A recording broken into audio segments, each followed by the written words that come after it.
दौला शरीफ कुछ शरपसंद अनासर एहतजाज करने बन कुछ डी तो उन्हें से मुख्तसरन मैं इतनी गुजारिश करे कि असा इन लोगों को सिर्फ एक काम आके कि तुसा जिस चीज़ की तनख्वाह गिनते हो वो ड्यूटी पूरी दो। लेकिन इन्होंने हूँ चीज़ तो इनकार किया कि इन्होंने आके असा घंटा ड्यूटी करे सूँ अस 2 घंटे ड्यूटी करे सूँ। इन्होंने आके कि साड़ी शुरू तो ही में रिवायत चलती पी है कि असा घंटा 2 ड्यूटी करनी है, जितनी देर बोर चलने सिर्फ उतनी ड्यूटी करनी है। जबकि डिप्टी कमिश्नर डेरा गाजी खां मोहम्मद उस्मान खालिद साहब का भी अहकाम देना असिस्टेंट कमिश्नर साहब जी हर बंदा अपनी ड्यूटी पूरी करे। अस तनख्वाह पूरे डी की गिनते हैं 8 घंटे की गिनते हैं तो नौकरी अस 1 घंटे की 2 घंटे की करूँ तो वह ज्यादती है।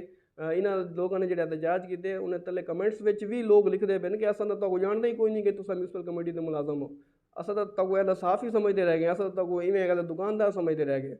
सो ये चीज़ ही असल मसला यही तनख्वाह की जहाँ तक गाल है म्यूनसिपल कमेटी के 250-300 मुलाजमीन हैं। अगर तनख्वाह का मसला होया तो वो 250-300 मुलाजमीन आके इन्होंने एहतजाज कर सिर्फ 15-20 बंदे हैं। वो 15-20 बंदे हुए हैं जिन्हें को असा मसलसल जिन्हें को शो का नोटिस इशू किए जिन्हें को असा आके कि तुम अपनी ड्यूटी पूरी करो।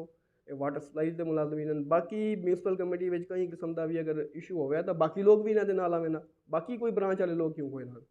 सो ये बिल्कुल बेबुनियाद गाल है। असा इंशाअल्लाह ताला इन्हों को पूरी ड्यूटी गिनसूँ, जितने घंटे की तनख्वाह गिनन। अगर ये ना करे सन इन्होंने खिलाफ कार्रवाई इनिशिएट ऑलरेडी थी गई है तो इन्हों को सख्त सजा दी हुई सी। लेकिन अवाम में टैक्स के पैसे जो बंदा भी तनख्वाह गिनता पे वो पूरी मुलाजमत करे।